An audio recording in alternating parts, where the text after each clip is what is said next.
말씀에 이어서 위기의 시대, 성도의 자세라는 제목으로 함께 은혜 시간을 나누고자 합니다.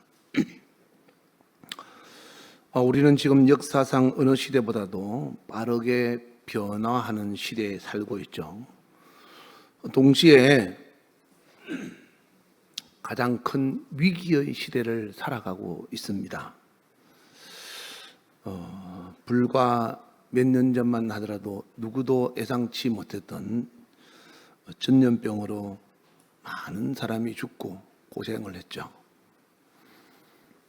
사람들은 과학이 모든 문제를 다 해결할 수 있을 것이라고 믿었지만 눈에 보이지 않는 작은 바이러스 하나 때문에 사실 온 세상이 두려움에 떨어야만 했습니다.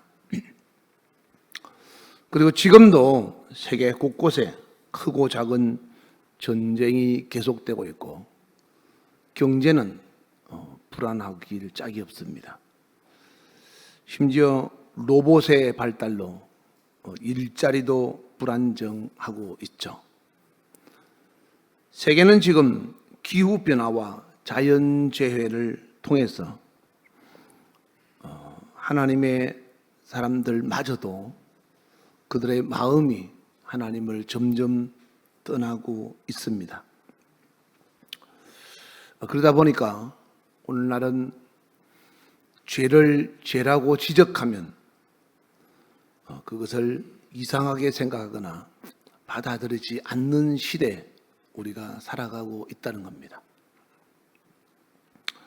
거짓이 진실로 포장되고 또 진실이 공격받는 시대에 우리가 살고 있습니다. 성경은 이런 시대를 말세라고 그렇게 말합니다. 오래전부터 예언하고 있었고 또 이런 시대가 마지막 시대가 올 것이다 라고 말하고 있죠. 오늘 본문의 말씀만 보더라도 디모데후서 3장 1절에 말세에 고통하는 때가 이르리니, 그때는 어떤 현상인가 하면 2절부터 보시면 사람들이 자기를 사랑하고 돈을 사랑하며 자랑하고 교만하고 비방하고 부모를 거역하고 감사하지 아니하며 거룩하지 아니하고 세상과 구별된 거룩하지 아니하며 무정하고 원통함을 풀지 아니하며 모함하며 절제하지 못하며 사나우며 선한 것을 좋아하지 아니하며 배신하며 조급하며 자만하며 쾌락을 사랑하기를 하나님 사랑하는 것보다 더하며, 이런 현상이 말세가 되면 나타나는 현상이다라고 말씀하고 있죠. 또 디모데전서 4장 1절에 보시면 성령께서 말씀하시기를 말세가 되면 어떤 사람들이, 그러니까 하나님을 믿는 믿음의 사람들마저도 믿음에서 떠나 미혹하는 영과 귀신의 가르침을 따르며 산다라고 표현하고 있습니다. 오늘 저와 여러분은 어떻습니까? 하나님의 말씀에 의해서 살아가고 있습니까? 아니면 미혹하는 영과 귀신의 가르침을 따르고 있는지 한번 돌아보시고 여러분의 가는 길이 맞는지를 점검해 볼 수 있기를 주의 이름으로 축원합니다.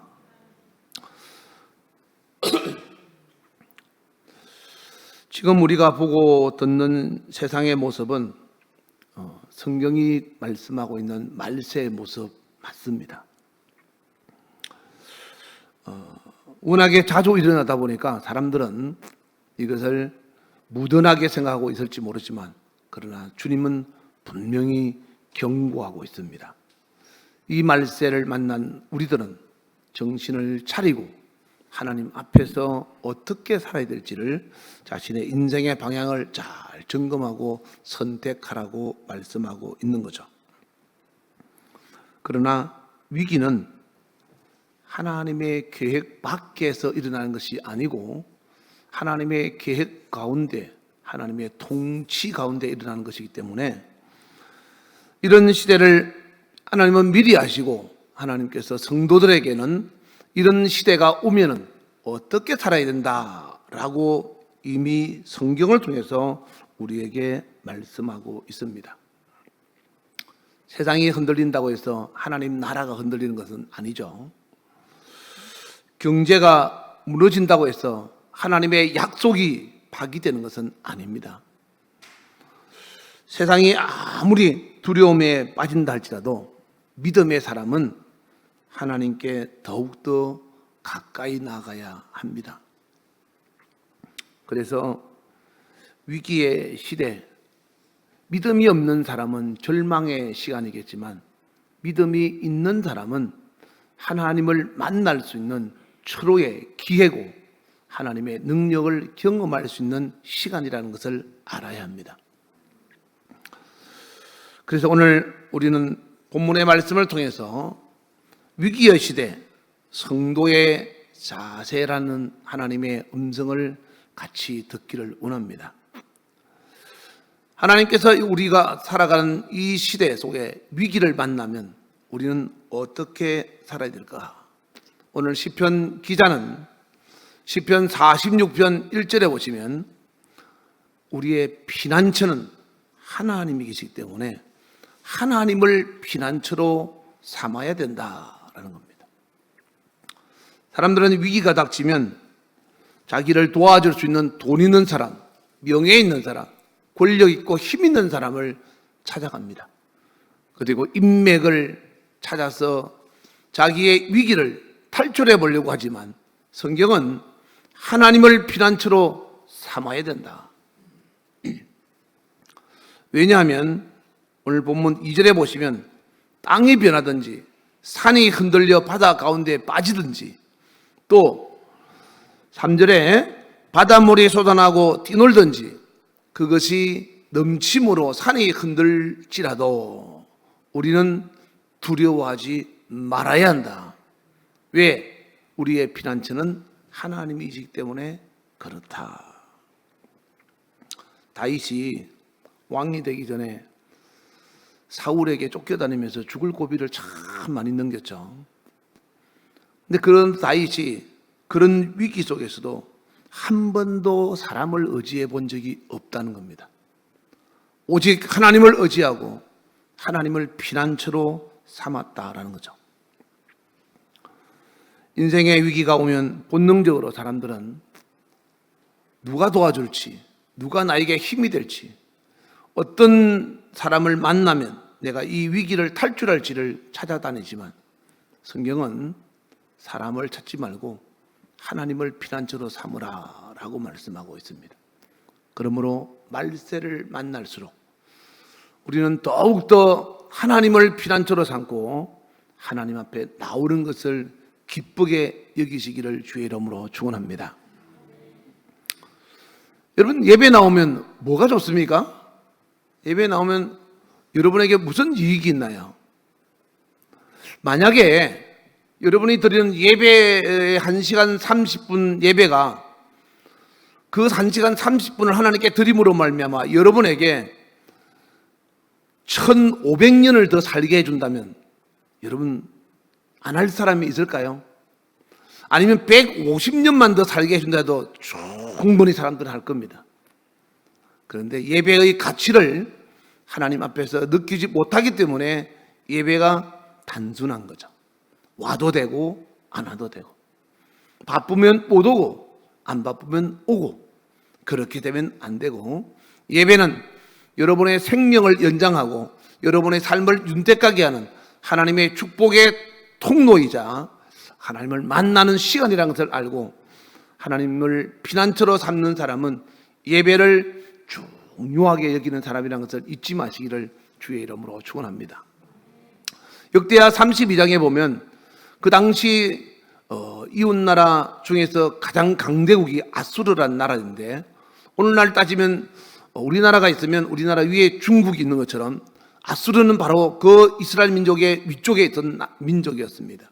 근데 그 당시 최고의 힘이 있는 나라인데 그 아수르의 사네립 왕이 예루살렘 남북 이스라엘을 침략하고 그 밑에 남유다까지 침략하기 위해서 예루살렘을 삥 둘러싸서 18만 5천 명이 군대가 둘러쌌다고 성경은 기록하고 있습니다.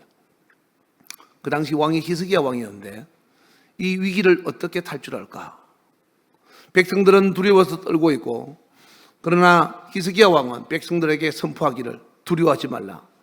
그들의 신은 이미 떠났고 우리의 하나님은 영원히 우리와 함께 하신다라고 백성들에게 안심을 시키고, 그 당시 선지자였던 이사야 선지자와 더불어서 밤새 하나님 앞에 그들의 보낸 협박 편지를 하나님 앞에 내놓고, 하나님, 저들이 우리에게 이렇게 협박하고 있습니다. 어떻게 하면 좋겠습니까? 하고 하나님께 협박 편지를 펼쳐놓고 밤새 기도했더니 역대하 32장 21절에 보시면 하나님이 뭐라고 응답했는가 하면, 하늘에서 천사 한 명을 딱 보냈어요. 많이도 보내지 않고 한 명 딱 보냈어요. 18만 5천 명이 예루살렘을 둘러싸고 있는데 천사 한 명을 딱 보내가지고 그 천사로 하여금 그 밤중에 큰 이스라엘 아수르의 용사, 대장, 지휘관 전부 18만 5천 명을 다 죽여버렸어요. 그리고 그게 너무 놀래가지고 아수르의 사네립 왕은 자기 나라로 도망갔습니다. 자기 나라로 도망가서 자기 신한테 찾아가서 따지러 들어갔다가 자기 뱃속에 난 자식에 의해서 그도 죽었다 이 말. 하나님을 대적하는 자는 이렇게 망한다 이 말. 그리고 하나님을 의지한 자는 반드시 최후에 승리한다는 것을 알고, 여러분 인생의 위기 속에서 하나님을 피난처로 삼으시기를 주의 이름으로 축원합니다. 할렐루야. 여러분, 제가 여러분들에게 말씀드렸어요. 만약에 전쟁이 일어나면 여러분은 어디로 피난 가겠습니까? 라고 물었어요. 내가 어디로 가라 그랬죠? 다 교회로 오라고 그랬어요. 전쟁이 일어나면 어디 피난 갈 생각하지 말고 전부 교회로 오셔서 하나님께 예배드리다가, 하나님을 찬송하다가, 기도하다가, 어차피 우리가 가야 될 세상이라면 이 땅은 미련 없이 버리고 하나님이 예비하신 천국으로 가자 이 말이에요. 할렐루야. 천국에서 만나보자. 그날 아침 거기서 순례자여 예비하라. 늦어지지 않도록 만나보자. 저기 베는 저 천국문에서 만나보자. 그날 아침 거문에서 만나자. 할렐루야. 전쟁은 일어나면 안 되겠지만 그런 위기가 닥치고 문제가 생기면 즉시로 다른 데 갈 생각하지 말고 다 교회로 모이라 이 말이에요. 마실 것이 없으면 서로 나눠 먹고, 먹을 것이 없으면 서로 있는 걸 가지고 나눠 먹으면서 하나님께서 부르시는 그날까지 예배드리다가 주님 만나러 가는 겁니다. 이와 같이 우리 인생의 위기가 닥치면 우리의 피난처는 세상이 아니라 바로 하나님의 집이요 하나님의 품이라는 것을 꼭 잊지 말고, 여러분의 인생에 힘든 일이 닥치건 지금도 오직 하나님을 찾아서 하나님께 무릎 꿇고 히스기야처럼, 그리고 이사야 선지자와 더불어서 기도함으로 하나님의 역사가 일어났던 것처럼 여러분의 인생에도 그런 문제가 해결되는 축복이 있기를 주의 이름으로 축원합니다. 할렐루야.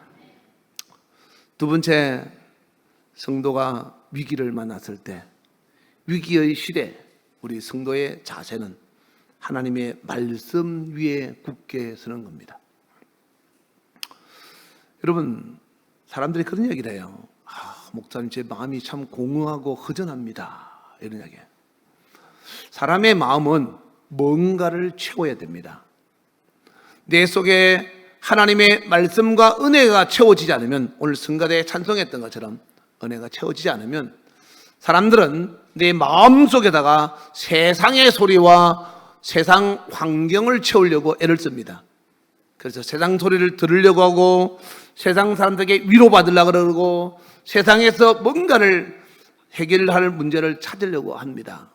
그러나 말세가 되어서 우리가 위기를 만날 때일수록 더욱 우리의 마음속에는 하나님의 말씀으로 무장해서 말씀 위에 굳게 서 있어야 된다라는 거죠. 경제적인 어려움이 위기가 아니고 또 전쟁의 위기가 아니라 영적인 문제가 위기다라는 거죠.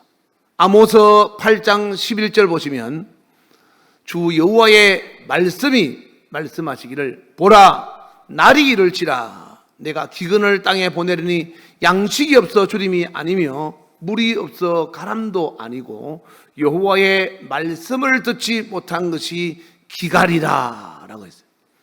영적인 기갈이 가장 큰 문제입니다.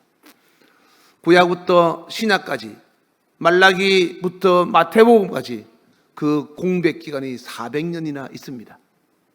우리는 그것을 신구약 암흑시대라고 부릅니다.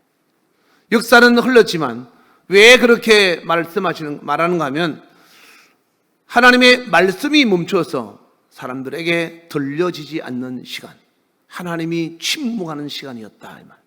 그때를 인생의 암흑기다 이렇게 부릅니다. 이와 같이 우리가 가장 불행한 것이 뭔가 하면 내가 돈이 없어서 불행한 것도 아니고 여러분의 건강이 안 좋아서 불행한 것이 아니라 하나님의 말씀이 하나님의 목소리가 설교가 여러분의 귀에 그러니까 가슴에 들려지지 않으면 그것이 불행이라는 것을 아셔야 돼요. 그래서 인생의 마지막이 될수록 우리는 하나님의 말씀 위에 굳게 서서 말씀으로 무장해야 된다. 호세아 선지자는 호세아서 4장 6절에 보시면 내 백성이 지식이 없어서 망한다라고 했습니다. 이스라엘 백성이 가나안 땅에 들어가서 참으로 풍요롭게 살게 되었습니다.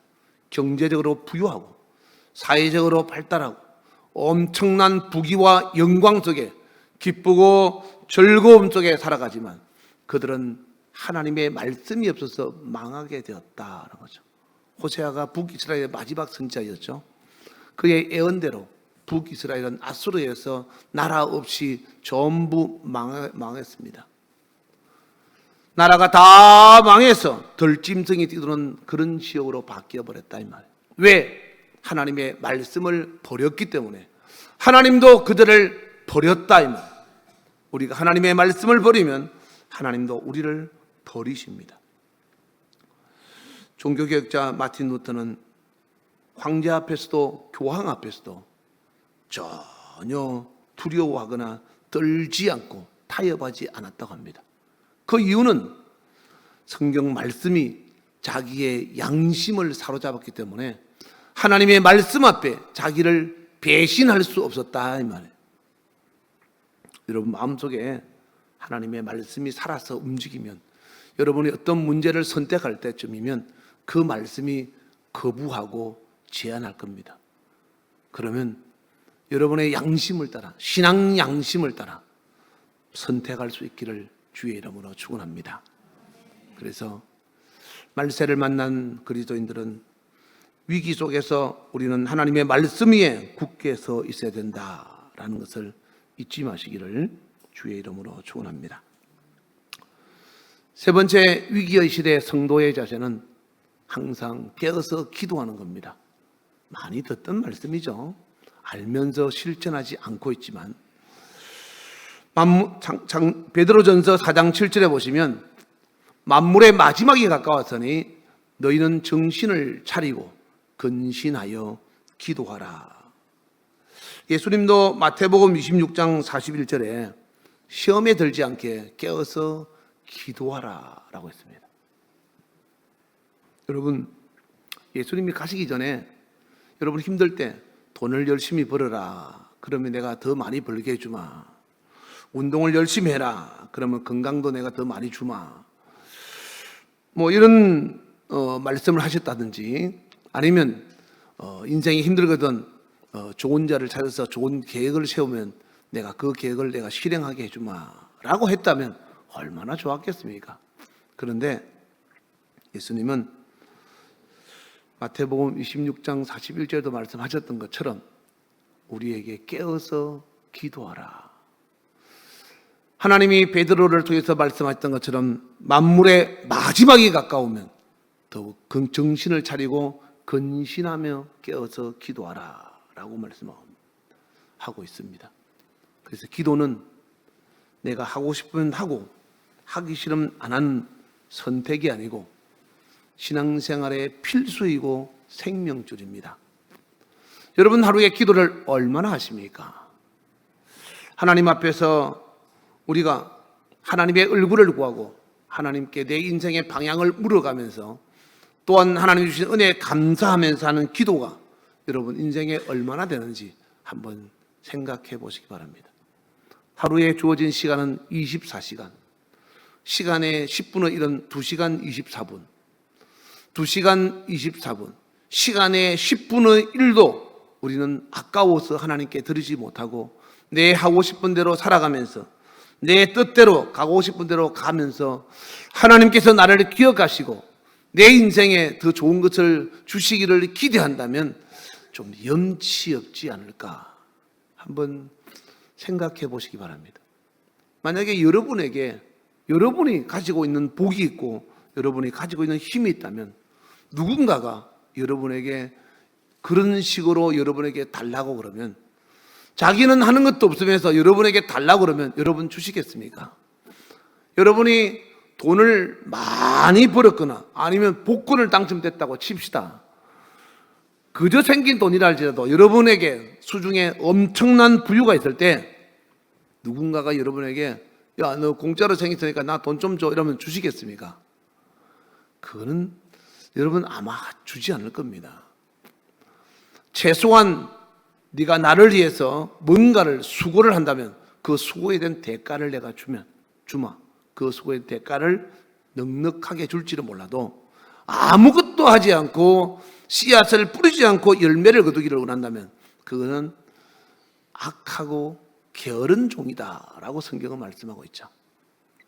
그래서 우리는 하나님 앞에서 항상 기도가 습관화되어야 됩니다. 예수님의 제자 베드로는 예수님 앞에서 예수님이 죽으시면 나도 죽겠습니다 하고 고백했던 사람입니다. 그런데 어떻게 했죠? 막상 예수님이 죽게 되자 베드로는 3번이나 부인했습니다. 모른다고 저주하고 하나님 앞에서 그렇게 당당하게 예수를 3번씩이나 부인했던 이유가 뭘까요? 베드로의 기도가 없었기 때문에 그렇습니다. 기도 없는 베드로는 그렇게 하나님의 말씀 앞에서 무너지게 되어 있습니다. 그러나 그 베드로가 나중에 성령을 받고 하나님의 사람이 되어 기도했을 때는 십자가를 거꾸로 지고 죽는 그런 위대한 믿음의 작품을 만들었습니다. 여러분, 다니엘은 사자굴 속에 들어간다는 사실을 알면서도 창문을 활짝 열어놓고 다니엘서 6장에 보면 하루 3번씩 기도하는 것을 예전처럼 하나님께 감사하면서 기도했더라라고 했습니다. 기도하는 사람은 세상을 두려워하지 않습니다. 여러분이 기도를 포기하면 하나님도 여러분을 포기합니다. 기도를 포기하지 않는 사람은 하나님은 반드시 지켜주십니다. 왜 기도하지 않을까요? 상황을 더 크게 보기 때문에 그렇습니다. 사람이나 상황을 크게 보면 하나님이 작게 보입니다. 그러나 하나님이 상황과 문제나 사람보다 더 크게 보이면 하나님께 기도하게 돼 있습니다. 그러므로 기도는 두려움을 믿음으로 바꾸고 절망을 소망으로 바꾸기 때문에 어떠한 위기 속에서도 꼭 기도로 여러분의 신앙을 지킬 수 있기를 주의 이름으로 축원합니다. 할렐루야. 마지막 4번째 위기의 시대 성도의 자세는 세상과 구별된 거룩함을 지키면서 천국의 소망을 잃지 않는 겁니다. 베드로전서 1장 15절에는 오직 너희를 부르신 거룩한 이처럼 거룩한 이 하나님처럼 너희도 모든 행실에 있어서 거룩한 자, 즉 세상과 구별된 사람이 되라 라고 하는 거죠. 예수님은 마태복음 24장 37절에 노아의 시대에 대한 이야기를 하고 있어요. 노아는 120년간 비가 안 왔습니다. 방주를 짓는 동안 비가 한 방울도 안 왔어요. 요즘 말하면 엄청난 가뭄이 온 거죠. 그런데 그 세상 사람들 속에서 세상 사람들과 구별된 삶을 통해서 마지막까지 방주를 완성할 수 있었던 것은 하나님이 약속한 다음 날에 대한 소망이 있었던 겁니다. 오늘 저와 여러분이 살아가면서 세상 사람들 속에 섞여버리는 이유가 뭐겠습니까? 하나님의 응답은 멀리 있고 세상 사람들의 응답은 바로 내 눈앞에 있고, 그러다 보니까 세상 사람들 속에 섞여버리는 겁니다. 이스라엘 백성들이 애굽에 나와서 섞여서 나온 애굽 사람들 때문에 불평하고 불만하고 원망하다가 망했던 것처럼, 오늘 우리 그리스도인들이 세상에 속하여서 세상 사람들이 하는 말을 그대로 하고 세상 사람들이 하는 행동을 그대로 하고 있는 겁니다. 그러다 보니까 하나님의 선택하신 하나님의 백성으로서 구별되지 못하고 있다라는 거죠. 그래서 하나님이 말세가 되면 될수록 예수님이 이 땅에 오셔서 구별하여서 하늘로 올리워 들리워 갈 자를 분별할 때 하나님 앞에 거룩함으로 세상과 구별된 사람을 찾는다라는 거죠. 여러분이 세상 사람들 속에 수천 명, 수만 명 속에 숨어 있어도 하나님은 구별합니다. 그래서 여러분의 이름을 부르시고 여러분을 데리고 올라가십니다. 그러니까 세상에 살아도 세상 사람들 속에 섞이지 마시기를 주의 이름으로 축원합니다. 바다에 물고기가 바다에 살고 있지만 그 물고기들이 바다 속에 오염된 것에 섞여버리면 살 수 없는 것처럼 우리는 세상에 살고 있어도 세상 사람들 속에 섞이면 안 됩니다. 예수님의 재림을 소망하면서 요한복음 14장 3절에 주님이 약속하셨던 내가 가서 처소를 예비하면 다시 와서 너희를 나 있는 곳에 너희도 영접하리라 라고 하신 약속의 말씀을 믿는다면 주님이 우리를 데리러 올 때까지 세상 사람들과 함께 섞여서 거룩함을 이루면 안 된다라는 거죠. 무리와 더불어서 무리 속에 어울려서 섞여버리는 사람 되지 말고 그 속에서도 하나님의 마음을 끝까지 간직하고 지킬 수 있기를 주의 이름으로 축원합니다. 할렐루야. 제가 금요일 날 대전에 성심당 이야기를 했었죠. 그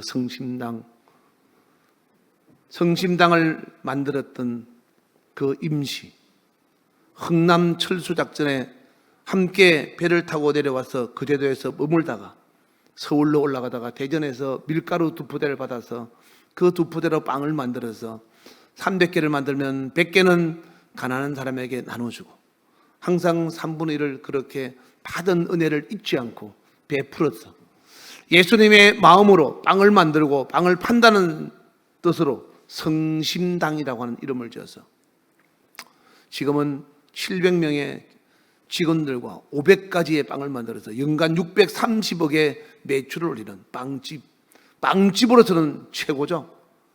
우리나라에서 기부하는 기업으로서 1위. 그렇게 하나님 앞에서 멋지게 오늘날까지 그 둘째 아들이 이어서 2대째 해오고 있지만 지금도 변함없이 3분의 1은 세상에 기부하고 있다고 합니다. 왜? 하나님이 내게 주신 은혜를 잊지 않으려고 섬기고 나누는 삶을 살고 있다 이 말. 이와 같이 우리가 인생의 마지막 그날까지 하나님이 내게 베푸신 은혜를 잊지 않는다면 우리는 세상과 얼마든지 구별할 수 있습니다. 내게 유혹하는 아름다운 세상의 손길들, 물질, 명예, 그리고 정욕에 대한 이런 욕구들이 우리 주변에 수없이 우리를 유혹하지만 내가 이런 것들과 천국을 바꿀 수 없고, 내가 이런 것들 때문에 하나님이 내게 베푸신 그 피 흘리신 은혜의 사랑을 내가 바꿀 수 없다고 생각한다면 우리는 결코 하나님 앞에서 흔들리지 않고 마지막까지 잘 갈 수 있을 것입니다. 사랑하는 우리 한별교회 성도 여러분, 세상은 점점 마지막을 알리고 있습니다. 신약 성경에는 예수님이 다시 오신다는 말씀이 300번 넘게 기록하고 있습니다. 여러분, 한 번만 말씀이 맞아도 이야 참 용하다 그렇게 하는데, 예수님의 말씀은 32,500가지의 약속의 말씀이 다 이루어지고 마지막 남은 것이 예수님 재림의 날입니다. 지금까지 모든 예언과 약속이 다 이루어졌다면 이 재림도 약속을 지키지 않겠습니까? 그것도 한 번도 아니고 300번이나 이상 말씀하신 예수님의 재림의 약속, 그리고 그 재림이 일어나기 전에 일어날 마지막 때의 징조, 그 위기의 시대는 오늘날 우리들을 다시 한번 격동하고 있다 이 말. 그래서 정신을 바짝 차리고 우리는 이 마지막 시대, 우리는 두려워할 시대가 아니라 하나님을 만나고 내 믿음을 끝까지 지켜서 하나님 앞에서 설 기회라는 것을 알고 끝까지 하나님 앞에서 여러분의 믿음을 잘 지키시기를 주의 이름으로 축원합니다. 세상은 힘들다고 하지만 여러분은 힘들어도 힘들다고 말하지 말고 하나님을 피난처로 삼고 하나님을 의지하시기 바랍니다. 세상은 여러분을 하나님의 말씀에서 멀어져서 세상 소리가 여러분의 마음과 생각을 지배하고 있을지 모르지만, 그러나 여러분은 세상 소리를 물리치고 하나님의 말씀을 여러분 안에 모시고 그 말씀 위에 서서 말씀을 의지하고 사는 믿음의 삶이 되기를 바라며, 그리고 항상 깨어서 기도하면서 하나님이 여러분의 삶의 인생의 주인임을 항상 경험할 수 있는 축복이 있기를 주의 이름으로 축원합니다. 아울러 우리의 본향은 이 땅이 아니고 돌아가야 될 본향이 있습니다. 나그네와 외국인처럼 살아가는 우리의 삶이 언젠가는 이 땅을 끝내고 더 좋은 천국이 저와 여러분을 위해서 예비하고 있다는 것을 꼭 믿어서 영원한 천국의 소망을 가지고 이 땅에 살면서도 하늘나라를 소망하며 주와 및 복음을 위해서 충성된 삶을 쉬지 말고 끝까지 완수하시기를 예수 이름으로 축원합니다. 할렐루야. 우리 주여 한번 부르고 간절한 마음으로, 주님, 세상은 마지막 종말의 종소리를 알려오고 있습니다. 우리는 이 시대에 어떻게 살아야 될지 오늘 말씀을 통해서 잠시 들었습니다. 나의 피난처는 오직 하나님이십니다. 땅이 변하고 산이 흔들리고 바다 가운데 빠지든지 바닷물이 쏟아서 넘쳐서 산이 흔들리고 세상이 어떤 지각 변동이 있어도 우리는 절대로 두려워하지 않습니다. 나의 피난처는 하나님이요, 그 하나님의 말씀이 나를 움직이며, 그리고 내가 힘들 때 하나님께 기도함으로 주님이 내 응답에 역사하는 놀라운 경험을 하면서 살아가기를 원합니다. 그리고 이 땅의 것은 잠시 잠깐이요 보이지 않는 영원한 천국을 바라며 소망 가운데 살고자 하오니 주 앞에 가는 그날까지 흔들리지 말고 주와 및 복음을 위해서 충성하며 하나님 나라를 사모하며 살아가게 하여 주시옵소서. 우리 주여 물어 기도하겠습니다. 주여, 지금은 우리 주 예수 그리스도의 은혜와 하나님 아버지의 놀랍고도 지극하신 사랑과 성령님의 교통역사 충만하심이 오늘 말씀을 듣고 하나님 앞에 가는 그날까지 어떤 위기 속에서도 하나님을 피난처로 삼고 말씀 위에 굳게 서서 기도하며 세상과 구별된 거룩함으로 천국의 소망 가운데서 살아가리라고 마음에 결심하고 다짐하고 돌아가는 모든 자들 머리 위에 이제부터 영원토록 주 예수의 평강과 축복이 함께 있을지어다.